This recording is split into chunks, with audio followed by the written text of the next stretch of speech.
Hello friends, welcome to defence matrix. तो एक बहुत बड़ी न्यूज़ निकलकर सामने आ रही है जिसके अंतर्गत ये बताया जा रहा है कि डीआरडीओ ने successfully maiden flight test conclude किए हैं integrated air defence weapon system के। तो ये बेसिकली सिस्टम डेवलप हो रहे हैं अनमैन्ड सिस्टम और स्वॉर्म ड्रोन्स के अगेंस्ट में, जहां पर डिफरेंट टाइप्स के इंडिजिनस वेपन्स आपस में काम करेंगे इंटीग्रेटेड मैनर में इनकमिंग थ्रेट को न्यूट्रलाइज करने के लिए। तो यहाँ पर आपका QRSAM भी है, वीशोराड्स भी हैं, साथ में डायरेक्ट एनर्जी वेपन्स भी हैं जिसके अंतर्गत हाई पावर लेजर इस्तेमाल किए जाते हैं और ये सब एक centralised command and control centre द्वारा कंट्रोल किए जाते हैं। तो ये जो टेस्ट कंडक्ट किया गया है इसके अंतर्गत तीनों ही सिस्टम्स को टेस्ट किया गया है। यहाँ पर 2 fixed wing high speed unmanned aerial vehicles को यूज किया गया था और एक मल्टीकॉप्टर ड्रोन को इस्तेमाल किया गया था और तीनों को एक साथ इंगेज किया गया QRSAM, वीशोराड और हाई एनर्जी लेजर वेपन्स को इस्तेमाल करते हुए, जो कि डिफरेंट रेंजेस और एल्टीट्यूड में थे। तो ये शोकेस करता है कि ये सिस्टम सक्सेसफुली काम कर रहे हैं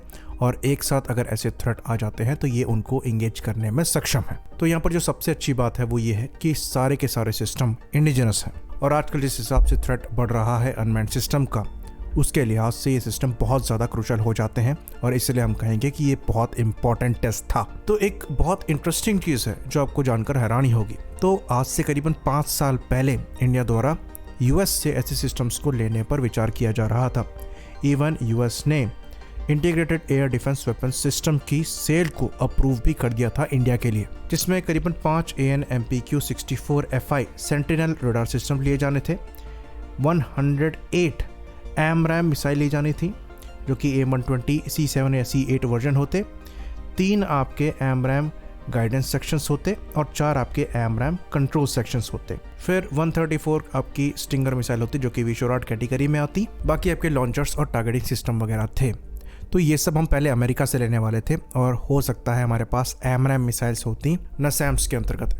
NASAMS का मतलब है national advanced surface to air missile system. पर आज इनकी जगह पर हम QRSAM को इस्तेमाल कर रहे हैं, स्टिंगर की जगह पर खुद की वीशोराड को इस्तेमाल कर रहे हैं और साथ में डायरेक्ट एनर्जी वेपन्स भी हमने इंक्लूड कर दिया है। तो अब हमारे पास ये वेपन्स आ गए हैं कि ऐसे सिस्टम्स हम खुद बना पाएं। इवन फ्यूचर में हम VLSR-SAM को भी यहाँ पर इंक्लूड कर सकते हैं जो कि AMRAAM की कैटेगरी वाली मिसाइल हो जाएगी। ऑल्दो QRSAM भी आपको लगभग वैसे ही परफॉर्मेंस दे रही है, पर अगर फ्यूचर में अस्त्र मार्क 2 बेस्ड VLSR-SAM आती है तो वहाँ पर आपको थोड़ा रेंज ज्यादा मिल जाएगी। तो यहाँ पर डेफिनेटली अपग्रेड की पॉसिबिलिटी एग्जिस्ट करती है और यही फायदा होता है चीजों को खुद से बनाने का। तो 2020 में जो US ने एस्टिमेट दिया था अपने AMRAAM और स्टिंगर मिसाइल के सिस्टम का, वो करीबन $2 बिलियन के आसपास का था।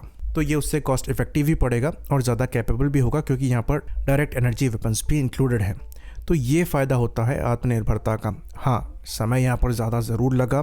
अभी भी इन सिस्टम्स को सर्विस में इंडक्ट होते होते 2-3 साल का समय और लग जाएगा, पर क्योंकि ये हमारे खुद के सिस्टम्स हैं तो ये समय के साथ साथ हम बेहतर भी करते चले जाएंगे, साथ में दूसरे एडवांस वेपन्स को भी इनमें हम इंक्लूड करते हुए चले जाएंगे, जिसकी वजह से इनकी इफेक्टिवनेस समय के साथ साथ बढ़ती चली जाएगी। तो ये जो नेटवर्क ऑपरेशंस की बात हो रही है तो उसका एक ट्रेलर ये है, आप कह सकते हैं। बाकी जो मिसाइल्स यहाँ पर इस्तेमाल करी गई हैं उनकी अगर कन्फिग्रेशन की बात करें तो जो वीशोराड है ये आपकी 20 किलोग्राम की मिसाइल्स हैं जो कि 6 किलोमीटर की रेंज में टारगेट को इंगेज कर सकती हैं, मैक 1.5 की स्पीड से फ्लाई करते हुए करीबन 3.5 किलोमीटर तक के एल्टीट्यूड पर।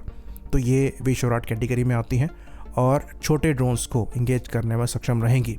वहीं पर जो QRSAM है ये 30 किलोमीटर की मैक्स रेंज में टारगेट को इंगेज कर सकती हैं। फ्लाइट एल्टीट्यूड यहाँ पर 10 से 14 किलोमीटर तक जा सकता है। तो ये जो लार्जर अनमैन्ड सिस्टम्स हैं उनको इंगेज करने में सक्षम होंगी। यहाँ पर आपको टारगेट इंगेजमेंट के लिए एक्टिव रडार होमिंग मिल जाती है और इनको बहुत जल्दी डिप्लॉय किया जा सकता है, साथ में ये बहुत ज़्यादा एक्यूरेट भी हैं। वहीं पर बात करें डायरेक्ट एनर्जी वेपन्स की तो अभी कुछ ही समय पहले DRDO द्वारा DEW Mark 2A का टेस्ट किया गया है जो कि एक 30 किलोवाट का डायरेक्ट एनर्जी वेपन है। और जो ये वीडियो आप देख रहे हैं जो कि DRDO द्वारा रिलीज़ किया गया है, इसमें आप मल्टीकॉप्टर को देख सकते हैं। ये लेज़र द्वारा ही जलाया जा रहा है और लास्ट में ये ड्रॉप हो जाता है। ऑल्दो वीडियो में नहीं दिखाया गया है कि कौन सा DEW इस्तेमाल किया गया है, पर मोस्ट लाइकली ये DEW Mark 2A हो सकता है। तो ये काफ़ी कैपेबल सिस्टम है और शोकेस करता है कि हम इस मामले में कितना आगे बढ़ चुके हैं। खासकर ये जो आपके ड्रोन के अगेंस्ट में एक्शन देखा जा रहा है जो कि लेज़र को यूज़ करते हुए किया गया है, ये बहुत ज़्यादा क्रूशल हो जाता है क्योंकि स्वॉर्म अटैक में यूजुअली ऐसे ही ड्रोन्स इस्तेमाल किए जाते हैं और इनको सैचुरेशन अटैक के लिए इस्तेमाल किया जाता है।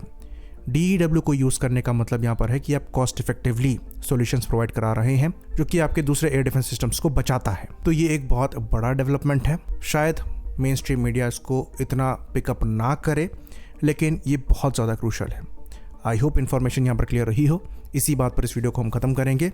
लाइक करिए, सब्सक्राइब करिए। जय हिंद।